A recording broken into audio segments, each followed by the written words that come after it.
Welcome to our Marvel movie talk X-Pod 97 crossover. I'm very excited that we were able to make this happen. I'm Christian Bladt, and you know me from Marvel Movie Talk. I'm Marcos from XPod 97, aka at the Sunset Kid. Hey, I'm Mega Ran of X Pod 97, and here we are. Yeah, well, I'm glad that this is a crossover that maybe we didn't know we need. It's like X-Men versus Alpha Flight, or one of those ones. You know what? You guys are the X. It's more. This is more X-Men Micronauts. It's like, oh, I mean, I guess I'll read that, but I'm the Micronauts. Don't worry. I've talked a lot on our show about my history with the X-Men going back to I was about 7 years old, started reading the comic. I loved the original animated series. I would watch it with my little sister, who's a few years younger. And, I couldn't have been happier with the way that this turned out.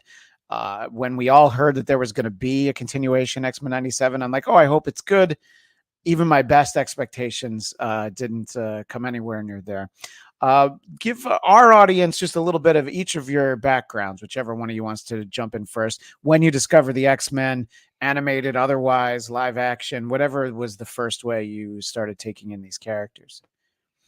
Okay, I'll start. My history with X-Men is probably began around the 90s. I think the big boom of comics in the 90s for sure got me and my friends going. We used to go to a comic shop that was maybe about an hour away from us. We would get the bus there every Saturday morning, and that was our move to go to the comic shop called The Cave, and we'd pick up a few comics. And everyone on my street was so into X-Men, so almost to the point where it made me like not as excited about X-Men. So I was like, I'll get this X-Force. I'm sure it's just as good, or this X Factor or something else, because everyone. What was the other one? Excalibur. Yeah, I was just into literally anything else. And all my friends are like, I'm telling you, this is pretty cool, man. Wolverine and all this stuff that's happening over here, man. You're missing out. And I'm like, it's fine. I got Strong Guy, and my team is just fine. And I think it was the Executioner song, or one of the it had to be that one of the first like crossovers where the story was being told in a lot of different books. And I'm like, all right, I gotta pick up some X-Men now and figure out what's going on. And from there I was hooked. Right about the same time the animated series started, and man, I've just been a fan ever since. And that's what led to just, I think, my overall comic and geek fandom was just like how expansive the universe was, and like the different twists and turns that were happening. But yeah, I think it was me just trying to be so contrarian growing up and trying to find something else, and being like, it all led me back to X-Men. Well, it's funny because that's why they would do those crossovers, but usually it was to get you to buy X Factor or X Force, because it was like, well, everybody buys X-Men and probably Wolverine. I mean, they would do that every year. And, Peter David, who wrote X Factor for years, said he hated those annual crossovers because his stories took so long and he'd have to stop down like, all right, now we have to go play with everybody else. And then eventually we'll get back to it. What about you, Marcos? When do you find the X-Men for the first time? Well, mine is the opposite. So I was like in middle school, like sixth grade in New York City, and like everybody was into comics. During that time, I had lived in the Dominican Republic for like 3 or 4 years, and I came back to the States because I was born here, and like I kept, hanging out with kids, and we would go to the arcades, and X-Men, the original arcade game, was super big. Sure.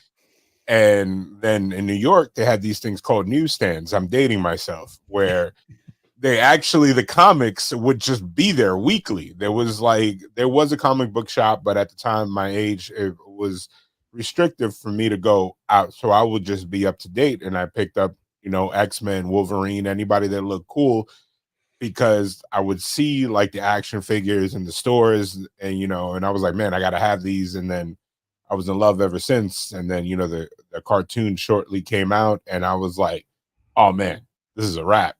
That's pretty Yeah. much it for me. Yeah, and the interesting thing is that the cartoon was so compelling. So I think it was like season 3 of the original series, the original animated series, and I went to college, and I had a VCR. The kids in the audience don't know what that is, but I was like, I don't care what anybody says. I got to record X-Men, so I still got to watch it. Especially because that's when they did the Dark Phoenix 5-part. It was like weekdays, so I was like, I have to get these. That was when they did the fall evening launch, right? I remember that. I was at home for that. Right. Yeah, exactly. It was like after school, sort of, probably not right. Yeah, it depends, I guess, when you got out of school. But yeah, they were smart and they did that. And I was definitely more into the series than the comics as the 90s went along. But I was still, firmly rooted in both. And look, if they never made another episode of X-Men the animated series, I think that what we got with that series was great. It was a good representation of the stories that we had seen. And I think a lot of people have said that the live action movies never would have happened without there were a lot of attempts prior to that. James Cameron was going to do one. A lot of other people were going to do one. And so I think we got that. And it's sort of like, X-Men was this huge property for Marvel Comics, emphasis on comics, but it didn't have that crossover, and it wasn't Batman, it wasn't Superman, it wasn't even Spider-Man, So I think it's why people remember that series so fondly, because it's like, oh my God, this is so much better than, superhero stories we'd gotten before. I grew up with a series called Spider-Man and His Amazing Friends, which wasn't great. There's an episode with Wolverine in it. He's Australian for some reason. He's Australian. They never explained it. It's almost like they knew they were going to cast Hugh Jackman one day. Wait, he was Australian in the cartoon. In Spider-Man and His Amazing Friends, and there's also a pilot called Pride of the X-Men that has Kitty Pryde in it, which has beautiful animation. The storytelling was a little bit more amateurish, I think, but for me, Kitty Pryde has always been there. Yeah, he's Australian in that one. Yeah. Kitty Pryde's always been my favorite character, so I stick with her because I was like 7-8 years old, so I could relate to the 13-year-old, I guess. But in any case, so we get this new series, and let me ask each of you. I'll ask you first, Marcos. What was your expectation? Was it like one of those like, oh man, are they going to mess with this thing that was great and come back in, or were you just like, I don't care, I just want to see what the X-Men are up to now? Well, first things first, I don't want to curse, but I'm a content whore. Like when like if it's an IP that I like, bad or good or horrible, I'll take it because at least they're making it. But I had, I was hesitant when they first announced it. I thought it was going to be, X-Men, but the way that they built it, it was like, no, X-Men 97 will continue it. And I thought they were going to Disney-fy it by, including mainly their characters and like ignoring the original team, or be like, oh, everybody died. It's set a year later. And now we only got Wolverine. And like all of a sudden Captain America's on it. But once I started reading the news that original voice cast came back on, they kept the original music, I started getting excited. And like about 2-3 months before it released, I was like, man, this is gonna blow my mind. And sure enough, thank God I was actually right.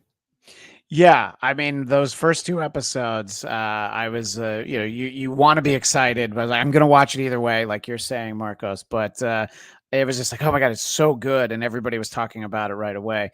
Was it the same thing for you, Megaran, that you wanted to see kind of what this was, or were you probably like us? You were going to watch it no matter what, right? Oh, for sure. And I think that the trailer sealed it for me. Absolutely. Once I saw the trailer, and in the trailer, we saw something that never even happened in the show, by the way, where we get the Gambit and Wolverine moment where Gambit charges Wolverine's claws. And I don't think that actually happened in an episode. I think it was just the trailer, right? I think that was in the first or second. First episode. That was in the first episode when he cut down the first episode. But I'm glad you mentioned that, because I forgot that was one of those moments where I'm like, I don't know if that ever happened in the comics. I never saw it. I'm like, this is amazing. I was already excited for the show, and then it's like, oh, you're gonna give us that? All right. That's it. No question. I was trying not to go through too much where I would, there it is. I try not to get, deep into like, all right, so who's writing and who's voice acting and what's going to happen. And I was just like, I'm going to take this as it comes. But Marcos was lucky enough to get some early footage of the show. So when he got I don't want to give up his sources, but he's the connect. So he had a direct line to Marvel, and they sent an early copy of the first 2 episodes. And so he's like, "Hey man, do you want to watch?" And I'm like, "Yeah." Like I wasn't super stoked before that, but once he's like, "Do you want to watch?" I'm like, "Absolutely."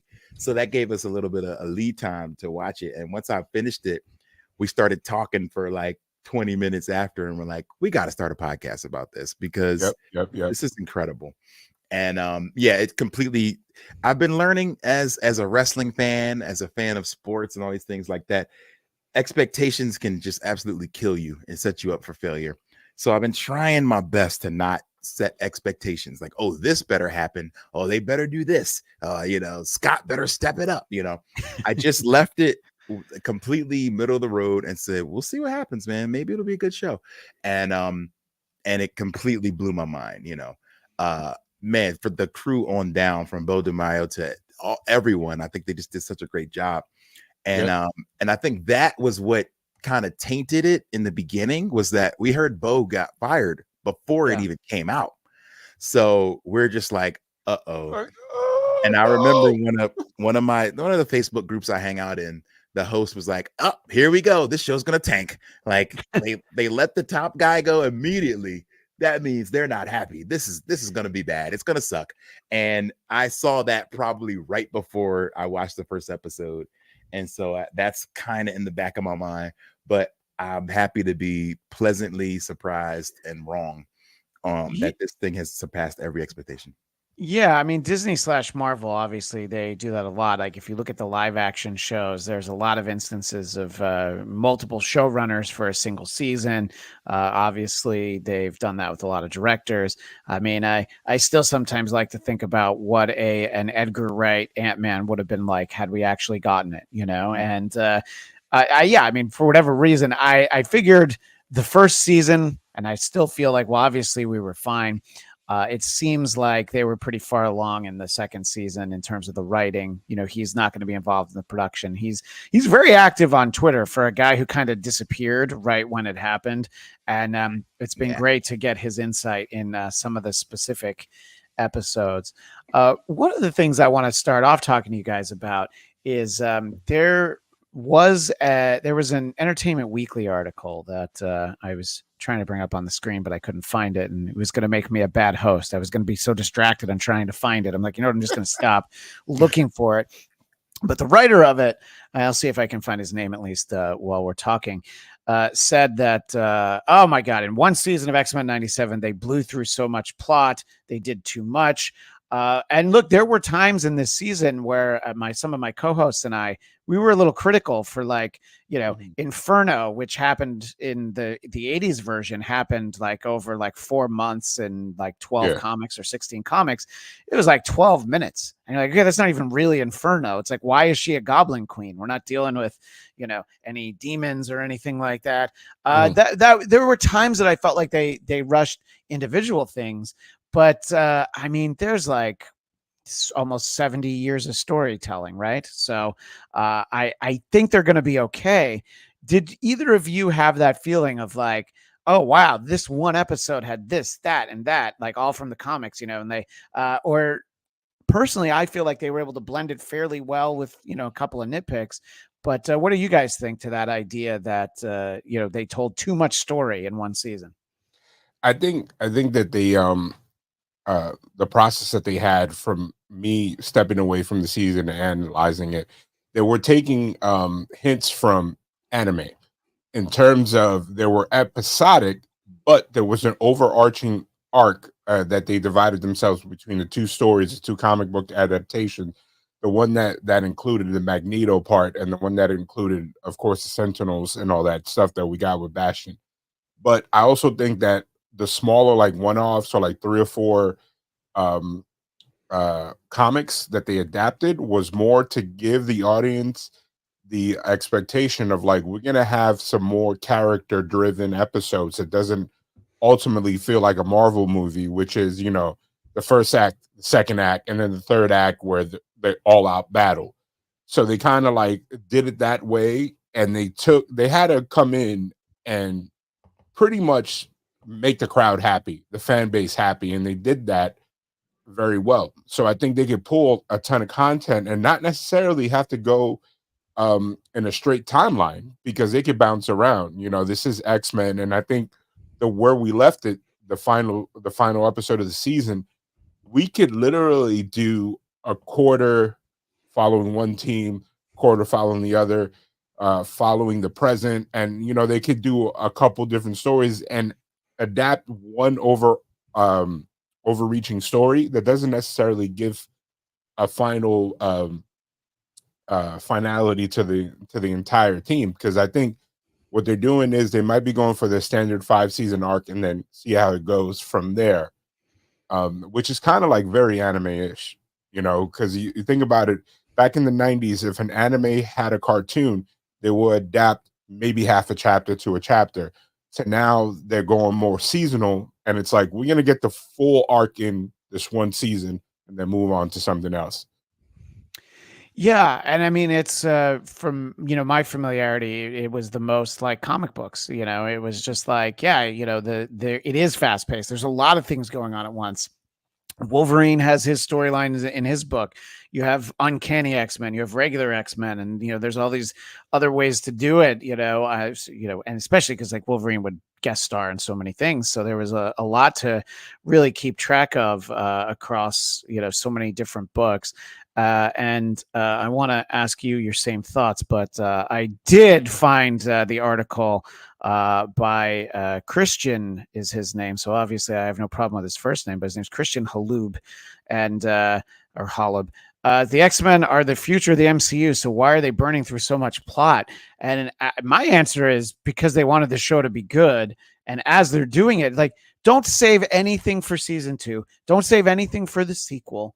The example I always use is, you can say what you want about Amazing Spider-Man 2, the second one with Andrew Garfield.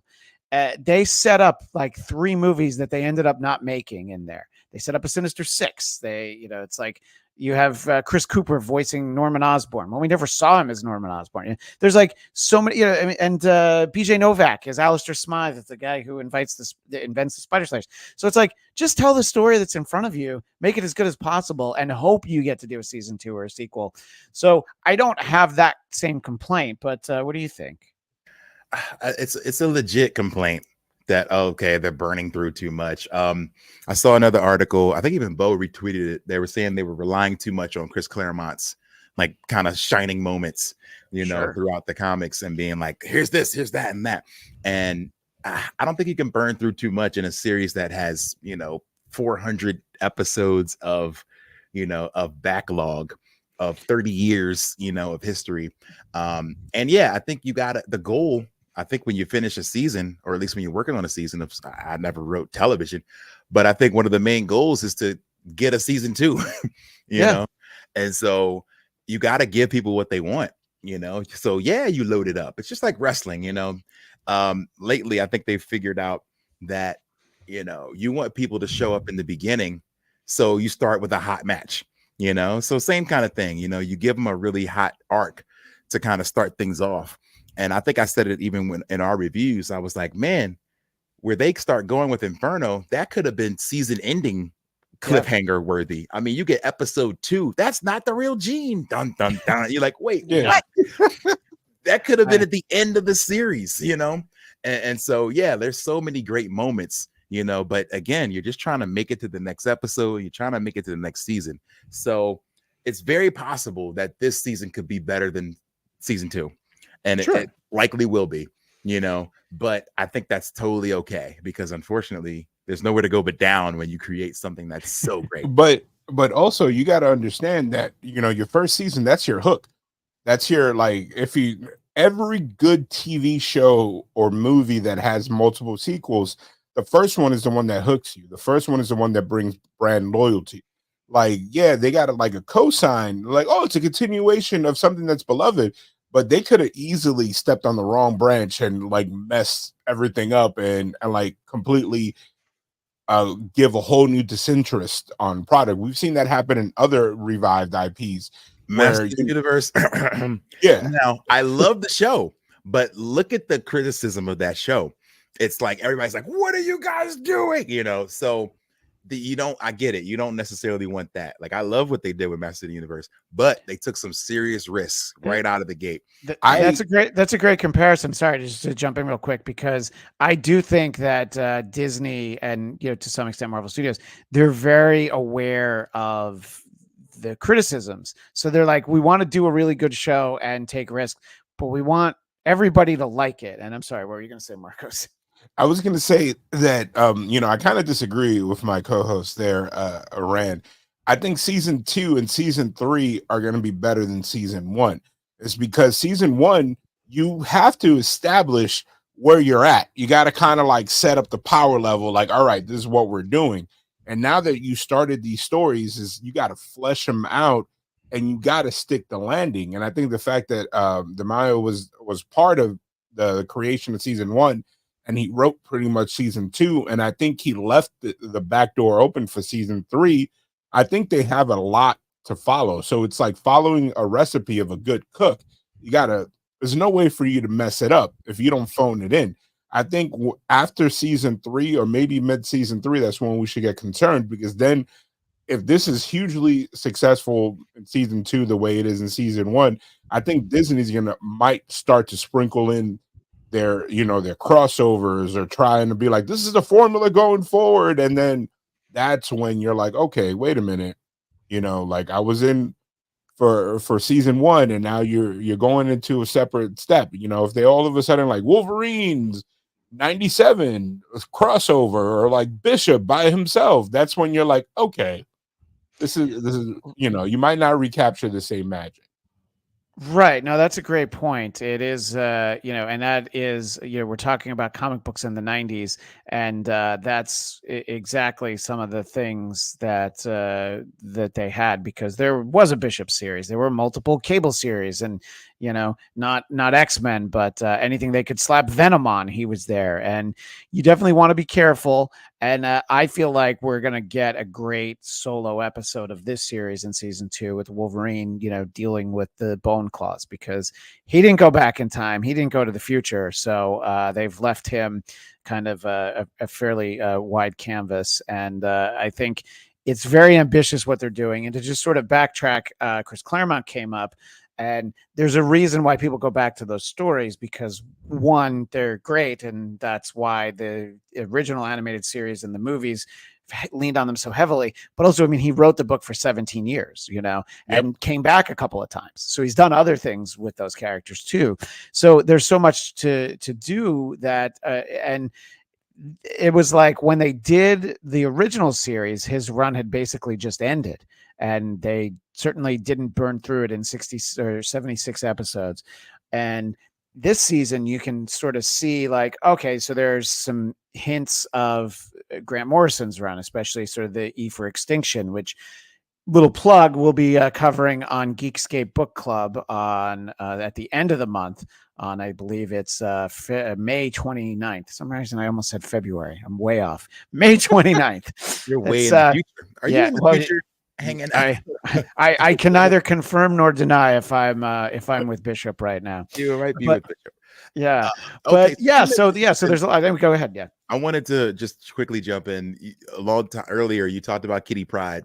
And so I spent a little time just looking. Yeah, you sent me something that's I didn't get a chance to look at it, but it's such a deep thread, but it's so good. It's about Kitty Pryde's broken powers, basically. Yeah. And how like each time her powers have kind of evolved throughout comics and things like that. And it's a really good thread. And I have no idea how it got to my timeline. I'm on X a whole lot, and I will say, like, I don't really like it now as it is. Sure. But there are some times where I'm like, okay, it'll, I don't know if it's AI or what it is, the robots, but they tend to throw things onto my timeline that I'm actually interested in, from things and places that I don't follow. So it seems to kind of work out sometimes. It does. Yeah. I follow a lot of people who, whether they blog about X-Men or they have podcasts or something, and it definitely, whatever the algorithm is that they use, they're like, oh, you're interested in X-Men stuff. Cause yeah, I see people I don't follow. I hadn't seen that thread, and you better believe I'm going to be reading it afterwards. It's a really good one. Shout out to Spidey Torch D. Yeah. On X. She's got great stuff. So Yes, I'm gonna check that out. And that was there was a big score for me at Comic Con Revolution in Ontario, California over the weekend. I finally have Uncanny X-Men 129, which is the first appearance of Kitty Pryde, and I got it for under $100. So that was the key, was finding it at a good price. I was like, oh look, there's a crease on the cover. I don't know if I want it, but obviously I wanted it. So anyway. All of that notwithstanding, one of the things that we focused on sort of in the middle of the season on our show, Marvel Movie Talk, was, and I think people were blogging about it, and I'll ask you first, Marcos, what you think about this, the way that the show was succeeding with Wolverine so much in the background, because he is the character that the tendency, especially when the show started, obviously is like, how much Wolverine can we fit in here? What did you think about the way that they didn't necessarily put Wolverine front and center as much as they could have, and maybe as much as some fans would have thought they wanted? I enjoyed it because, being a comic book reader myself, I'm aware of all the other X-Men, and I'm a fan of each. One of my favorite runs was the Age of Apocalypse, and those comics there where they flesh out other characters. Wolverine was like the Batman for Marvel for so many years. They put him in everything, to the point that I wish that DC would get a clue in their animated universes. When was the last time you seen a DC movie that didn't have Batman front and center? Yeah. It's he's always there. He's always there. And they gave Superman exactly one movie by himself. Yeah. And then they're like, all right, well, now we're putting Batman in your movie too. And then it's like, oh, if we don't have Batman, we're gonna have Batwoman. It's like, bro, relax. Like we're getting bad fatigue. But it's like, it's good because you already know Wolverine is a crowd favorite. You got to make people care about the other characters. And I think they did a good job. Especially, they did a good job of making the masses a bigger fan of Scott Summers, aka Cyclops. He became that guy. His entire arc on this show, even if it sometimes was in the background, was great. And so was Morph. They fleshed out more characters. They did a lot more with Rogue, I think, in the number of episodes that she was in that they did in the whole series. Because Rogue was kind of like, I don't want to say a side character, but she was used as a moving point. Her plot was always intertwined with Remy, and then when he wasn't on the episode, it was kind of like she was cast aside. She was like the MacGuffin of certain episodes. I think you saw the maturity. You referenced her past. You made her a tangible individual, and what's kind of like one of the sparks that led to Magneto getting his mind back. So it's like, I'm happy that they did that, and we would have not had that if they had Wolverine shoved in our face. Like, if that whole Wolverine with its claws glowing, if they would have done that like every episode, and it's like, oh, like, hold on, Wolverine, we're gonna use him to do something. It's like, by the time that we saw him get into action, that he was one of the main plot threads, or was part of the main fight, it was like, yes, finally. Yeah, I think that if I agree, specifically for what you're referencing, when you think about the amount of time we got to spend with characters, I mean, I would have never guessed that we were going to really get so much time with Sunspot this season, but I've always found him to be an interesting character. And, Jubilee is a character that I think is a little bit maligned, because from the earlier series, because even at the time, I was like, okay, so she's basically Dazzler with powers that aren't as cool, but she did have that. She had that raincoat and those sunglasses, so that made up for a lot. So you basically went for the jugular in your first comment. Yeah, but I always thought she was an interesting character, and that, she references her foster parents, when talking to Roberto, and my wife's Chinese American, so she and her sister grew up, and they loved Jubilee because there was this Asian character on TV, and but believe it or not, to the younger audience in the 90s, there was not a lot of that, and so they were so excited that they were there. And I think that, as much as it pains me that Kitty's not on the show, when the show started, basically she had been replaced by Jubilee, and it's sort of the same character type in the same relationship with Wolverine, the parental, and years later he has that relationship with X-23, so there's usually that dynamic, which I think works. But to get to spend the time, and I'm glad you mentioned Morph, because he gets killed in the second episode of the original series, and then obviously he's back, and they do so much with him. So as we're kind of talking about that, is there a character that stands out for either of you, whichever one wants to jump in first, that you're like so happy with their arc in these 10 episodes and you weren't expecting it? Now, Marcos, you kind of talked about Rogue a little bit. Maybe that's your answer, but it could be somebody else. Is there anybody that you're just like, oh yeah, we went places with them I wasn't expecting? So I gotta jump in real quick before you take my answer. I feel like they did everybody so great, because there was just enough of each of them, except I honestly think I would like a little more Beast. I think what we got from Beast was great, but I would like a little more. So I personally think, and I think one of you said it earlier, I think we're going to start season 2 off with a full Wolverine episode, just because, like you said, he's been left alone. The Bone Claws, I think, deserves a full episode to get figured out. So I do think that'll happen really early in season 2. But who I think I was more pleasantly surprised with than I ever would have been is Morph. I think Morph has been a low-key MVP of this season.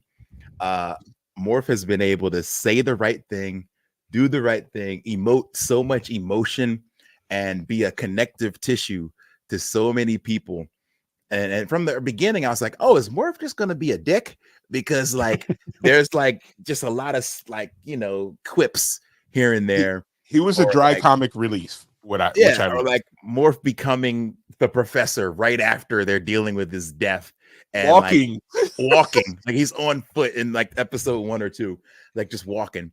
And I'm just like, come on, that was kind of a jerk move. But there's so many moments, man. Morph just knows the right thing to say, and Morph's emotional ties to Sinister, to Wolverine are so key throughout the series that Morph has a moment in every episode where I'm like, yep, I like that. So I can't even say that about everybody. I feel like Morph and Nightcrawler are my two that I think was so impressed with. Yeah, just to jump in real quick, is Nightcrawler is my answer, because obviously he was on the team when I started reading comics. He's one of my favorite characters, probably second to Kitty. They were right there. That's why I always loved Excalibur, because it had both of them and Rachel Summers. So I loved that team book, and it was light, it was fun. X-Men had gotten a little serious, but I thought they did Kurt so well this season, and I didn't even really think we were going to get much of him, so I was very happy with that. And I just wanted to share this tweet from Bo DeMeo, but for some reason it's not coming up the right way, where it says basically that, when he turns into Jean and Wolverine's in the hospital bed, he's basically saying, yes, Morph was confessing romantic feelings for Logan. So it's sort of like they took this character, and because of his shape-shifting nature, it's such a logical, deduction, is like, well, he would probably be sort of non-gender, non-binary, gender fluid, because his body's fluid. And I was just like, this is why they write this show. They're way smarter than I am. Smart. And they hit it early on, man. Like when there's a moment, I guess, he jokes about Wolverine in the showers, when Mr. Sinister's about to appear, like, you need some help. And then and Wolverine in his mind, because he's getting Morph's worst fears, Wolverine's like, yeah, we know your secret. And so it terrifies him that, oh God, he's out. Like, oh my goodness. So they're just perfect little bits of Morph in just about every episode. Transforming and Hulk smashing. Just so many Morph smashing, sir. Morph smash, yes, was so cool. So I agree with that. I think all three. I mean, everybody's answer, I think, is totally right. In this situation, Rogue, Nightcrawler, and Morph are my three unexpected favorites of season 1. Do you have somebody else that comes to mind, Marcos? Oh, of course. But I'm gonna go back to your Jubilee thing. So Jubilee was our Kitty Pryde. She was the young kid that we were looking. That's why they didn't do too much with her. because she was basically us on the X-Men team, watching all these adults at that time, or young adults, doing these amazing things. And she was like, wow, I'm a part of this. So she was like our version of Kitty Pryde. Unfortunately, they thought when they created her, because I believe she was a cartoon only character at first, they wanted the same success that DC had with Harley Quinn, but it didn't quite work out. People either loved her or they did or disliked her heavily. But Yeah, yeah, Jubilee was in the comics at that point. She shows up at this period of time when the X-Men are basically based out of Australia, and they're able to sort of transport very quickly. So she first appeared May 1989, issue 244, Ladies' Night, and she lives at a mall. I don't know, it's the Beverly Center or whatever, and she's literally a mall rat, is that character. And but to your point, Kitty was gone for real time for like years by that point. So they, Claremont obviously really liked that dynamic. There are other characters that Logan has sort of had that parental role with. The single issue of X-Men that I tell somebody, if you're going to read one, I always say Uncanny X-Men 205. That's Wolverine wakes up in the snow. Lady Deathstrike's looking for him. He doesn't remember things. He's speaking Japanese. Katie Power from Power Pack is sort of the child who's helping him in that one. There's always sort of this parental presence to him. And I don't dislike Jubilee. It was more that I think this show actually showed more of her than 76 episodes ever really did, because it really was just the fireworks. And Bastion's even sort of taunting her, like, what are you going to do? Actually forget exactly what he said, but you know what I mean? He insulted her power set. And, they definitely pushed her more to the forefront, and I think they did a good job with her. So I'm not anti-Jubilee here. Neither am I. I know that people are, and I hope that this series 97 made people think like, oh yeah, why did I dislike her so much? I don't really remember. So to go to my answer, I think that I was surprised that they did a lot more with Cable, because they didn't really do a lot of background, and then it was kind of like in real time, almost seemed that Scott and Cyclops was like, wait, you're my son? Like, it's like, bro, you spent a lot of time with him in the original incarnation of the series, and this is the first time you guys had a conversation. And I think the whole summer's scenes that they had really tied in and kind of like made Cable, instead of Cable being like the special attraction, they made him like tie in to the original core of the team that comic book readers probably had more than the animated show watchers. And that was real key, because he wasn't like just a guy obsessed to kill Apocalypse or stop the future from happening. It was more like he was this tortured soul that was just trying to save his mom, and was so blinded by his revenge plot that he forgot that he could make an actual relationship with his dad, which is sometimes people forget. Yeah, no, let's see, these are all, I mean, there's no wrong answer, because we could also talk about Storm, the fact that they did Life Death. I would have never imagined a cartoon that did it. I'm going to ask about Storm. Both of you chime in whichever order you want. I would have liked a little bit more depowered Storm, because that version of the character is so cool, and there's so much she can do. And to point out something that often gets pointed out, she won the right to lead the X-Men by beating Cyclops in combat when she had no powers in Uncanny X-Men 201. So I kind of wanted to see a little of that. I know you only have 10 episodes. I do love Powered Storm, but I grew up with her. She lost her powers like the first year I was reading comics, and it was a long time before she got them back. But let me ask whichever one of you wants to jump in. What do you guys think about the way that we got Storm and how they told that story? I thought it was great. But I do remember speaking, I think even on our podcast, just saying, I thought this would have dragged out a little longer.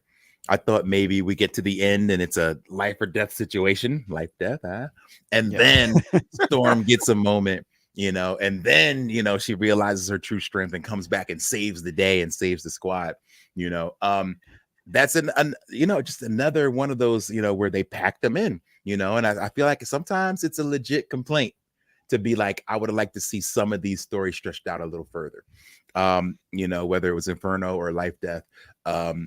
Yeah, I do think we could have benefited from seeing Storm not only struggle with not having powers, but adjust to it and continue to be great, and prove that she is more than her powers. So we didn't necessarily get a full moment to feel that, So yeah, I would have liked for that to extend it a little further in the story. So, but what we got was good. But yeah, one thought that came up on our panel, and I can't take credit for it, is that not knowing that they were going to rip the adamantium out of Logan in this season, when that happened, that she got her powers back, it sort of changes when you go like, oh, that's probably going to be such a focus of season 2, is who am I without this part of my identity, that maybe they just felt like it was redundant. But I completely agree. I would have liked more of it for sure.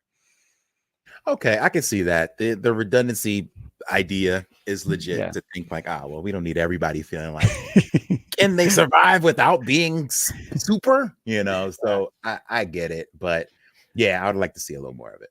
I got a hot take on that. I got a hot take that I don't even think Rand has heard it before. I think it was a shortcut to get it to the black costume. That's what I think. I think honestly, her arc was amazing and fleshed her out as a character, but I think it did two things. It gave Forge a reason to look for the X-Men more than just a duty, because he's in love with Storm.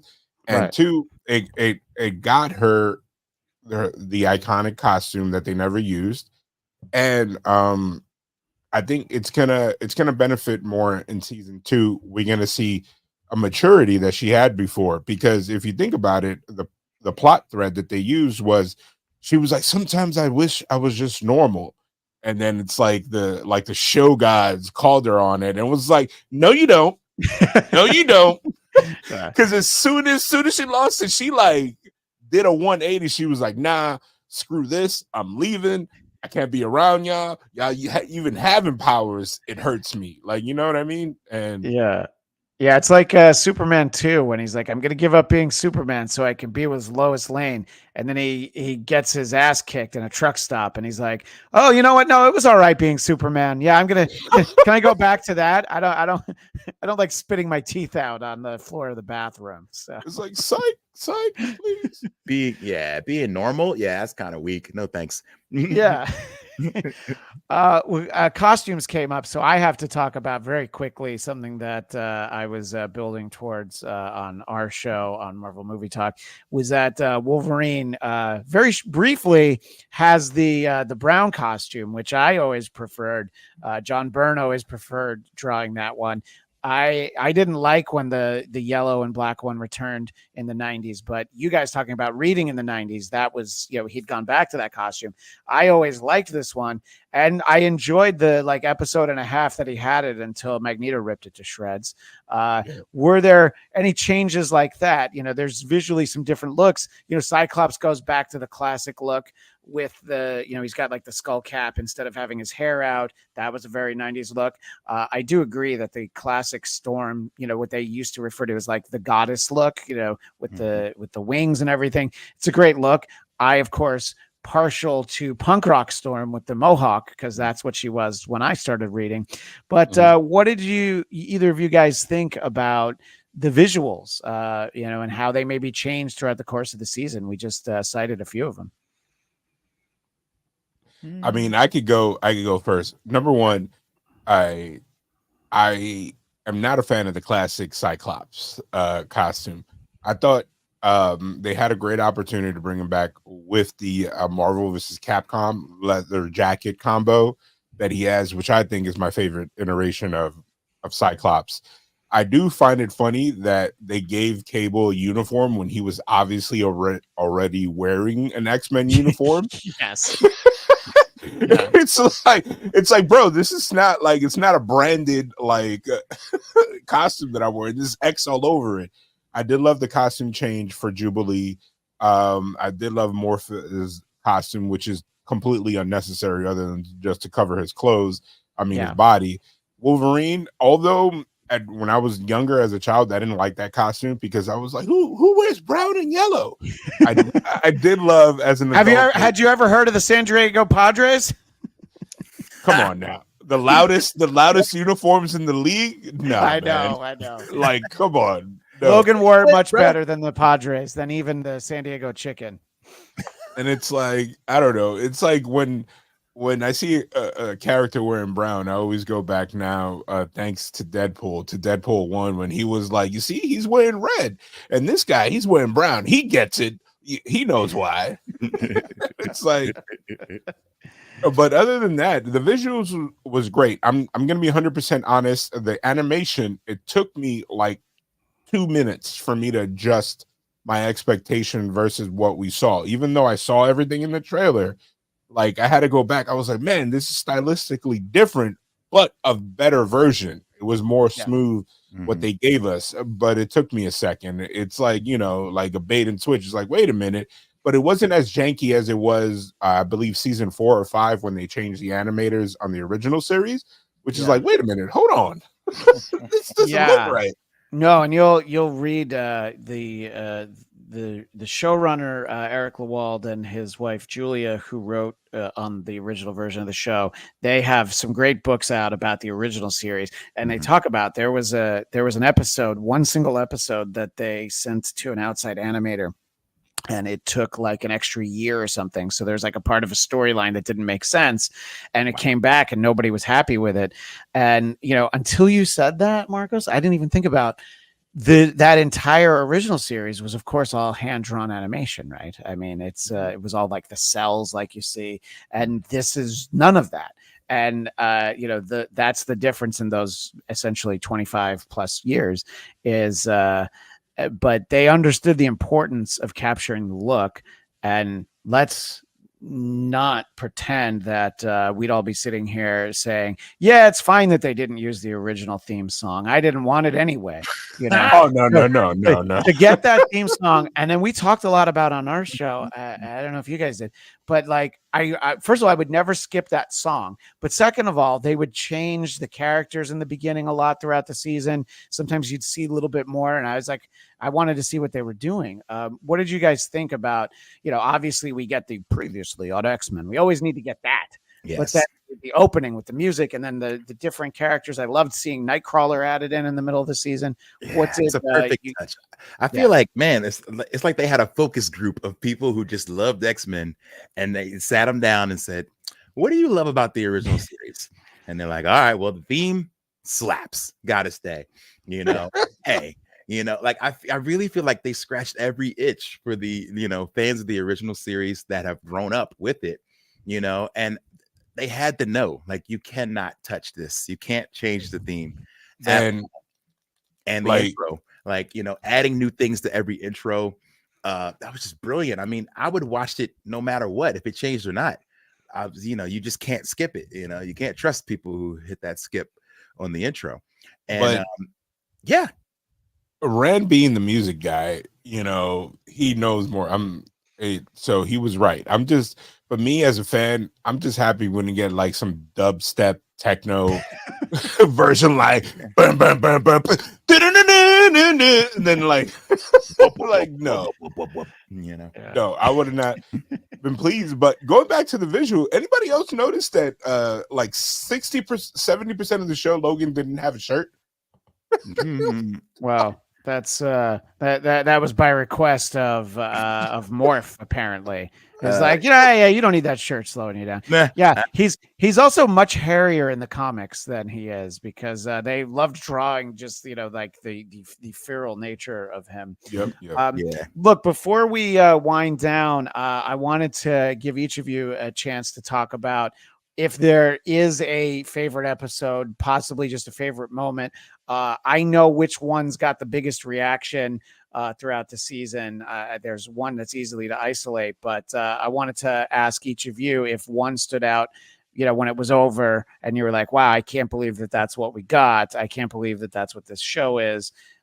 Is there a single episode for either of you? Ran, if you want to jump in first.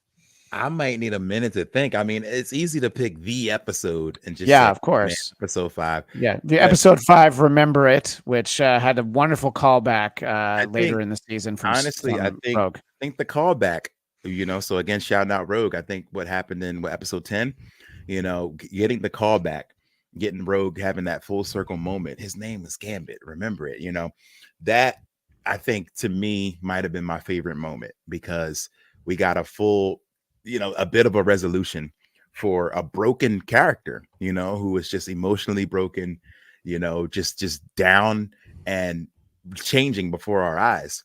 And to get her to have a moment where she could come back, and get a little bit of comeuppance, and hopefully a step towards healing. So that to me, I'll say outside of episode 5, because I think the entire episode 5. But what I love most about episode 5 is that it completely flips. I mean, the first half of 5 is just, it's all good.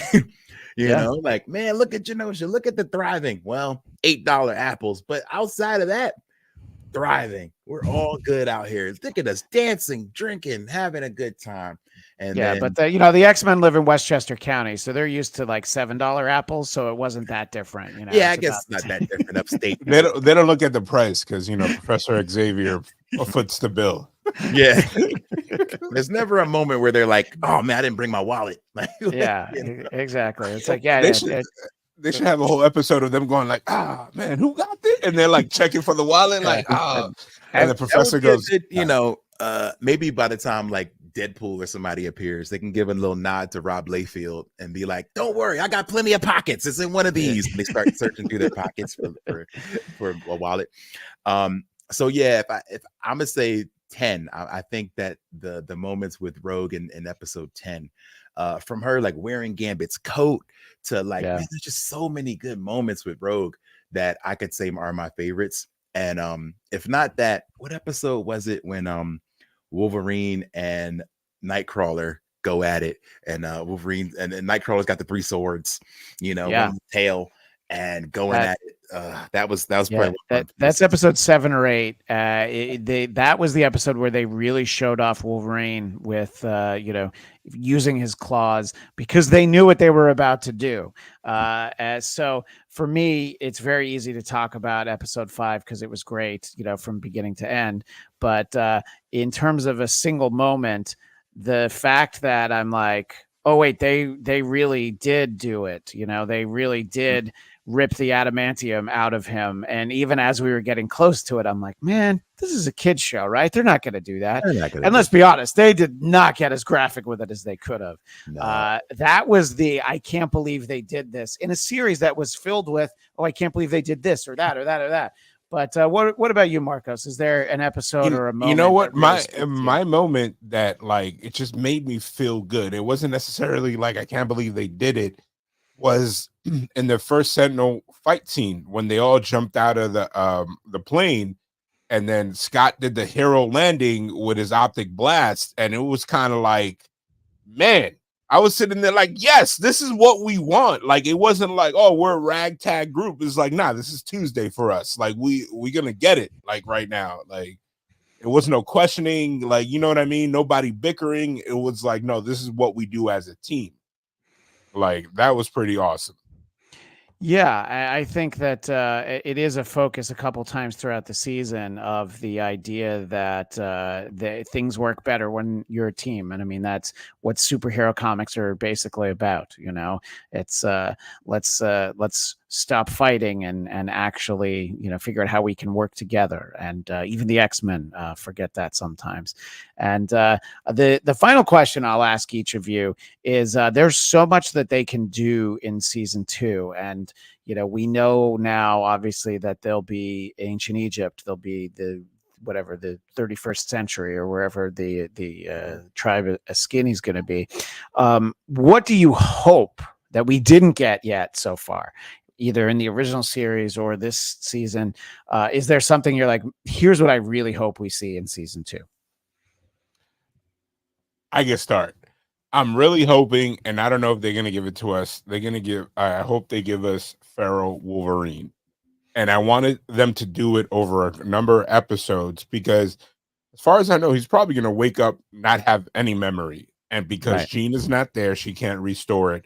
And I think I want it to be like a buddy episode or something with Morph, where Morph like touches him in his soul, not physically touches him, that brings him back from an actual from his feral state. Like, because when he lost his adamantium in the comics, he went on a run as like a more feral Wolverine, and he was like foaming at the mouth. And I don't think they're gonna quite do that with this animation, but I want him to do some reference or something to that, so I can I can enjoy it. It's pretty much it. That's what I'm hoping Yeah. for. Yeah, I've got the expectation that we'll get something like that. And it's great that it's sort of built in that, well, he's going to need the adamantium back at some point because it sort of kept him in check. The fact that he was constantly regenerating from it. The quick aside that I'll talk about, I've been lucky enough to interview Chris Claremont a number of times, and he's mentioned that when he saw the live action X-Men movie, the 2000 film, he's watching Rogue and Logan in the truck, and she looks at his hands and she says, "Does it hurt?" When he pops his claws, and he says, "Yeah, every time." And it's like, yeah, he got it. That's what Claremont says. He jumped up and is screaming. He's like, yes. That's like, that's the whole point. It does always hurt. It all always hurts. Everything hurts. He's constantly regenerating and healing himself because he has this metal fused to his skeleton. And the idea that it held back this terrible, animalistic Wolverine that was inside. Yeah, I agree with you, Marcus. That'd be amazing if we get even a close approximation, a very watered down version of it. What do you hope we get to see in the next season, Ron? There's so much, but I think I'm hoping for Onslaught. We talked about that a little bit. There was a lot of like, maybe, I don't know. I remember Marcos mentioning the car radio and the 1996. And so I looked a little deeper in that. It's 1996.06, which was the month of Onslaught's first appearance.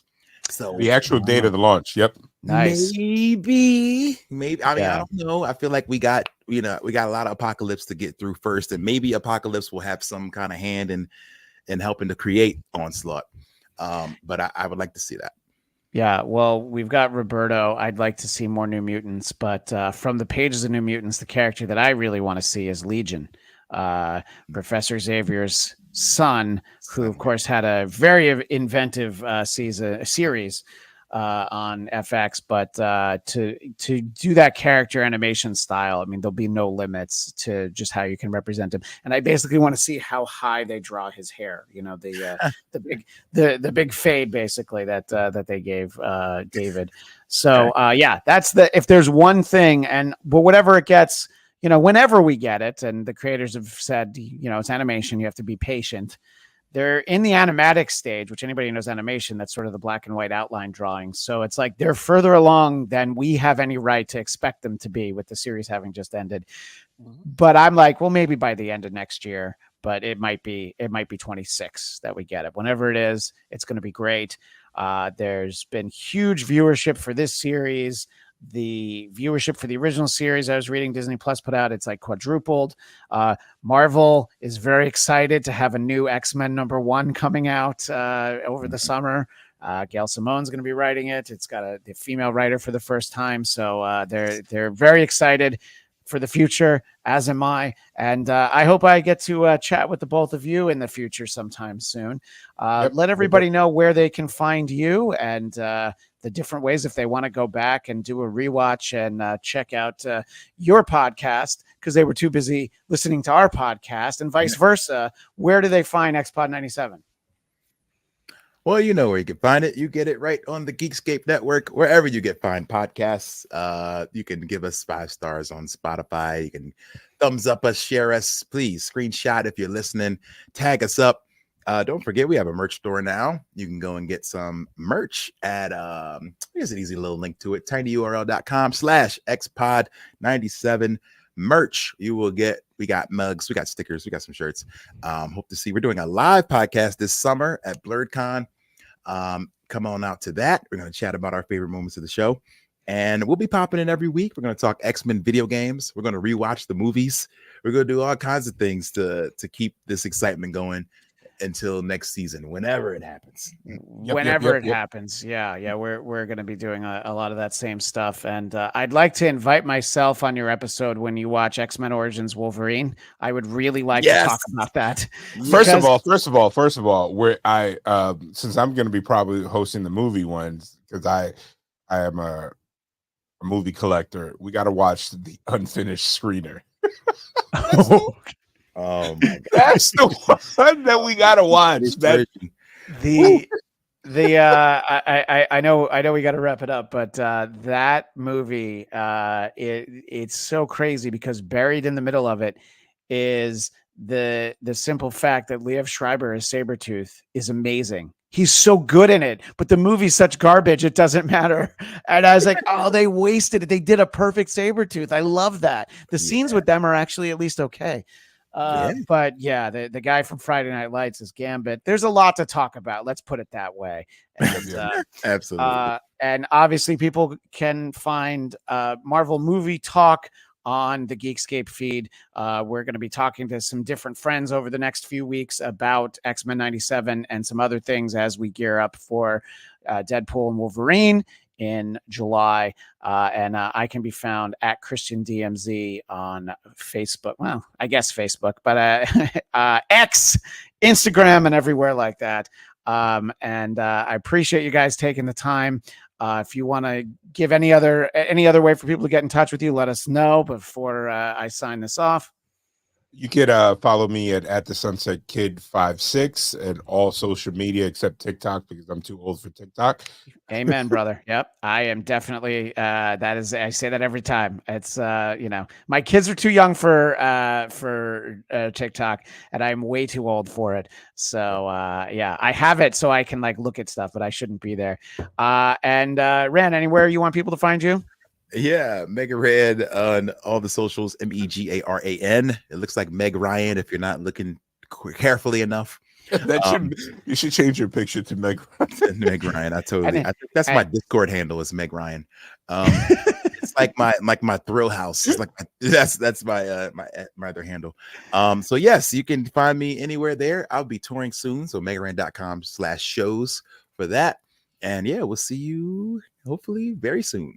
Well, as we always say on our show, as the great Stan Lee would say,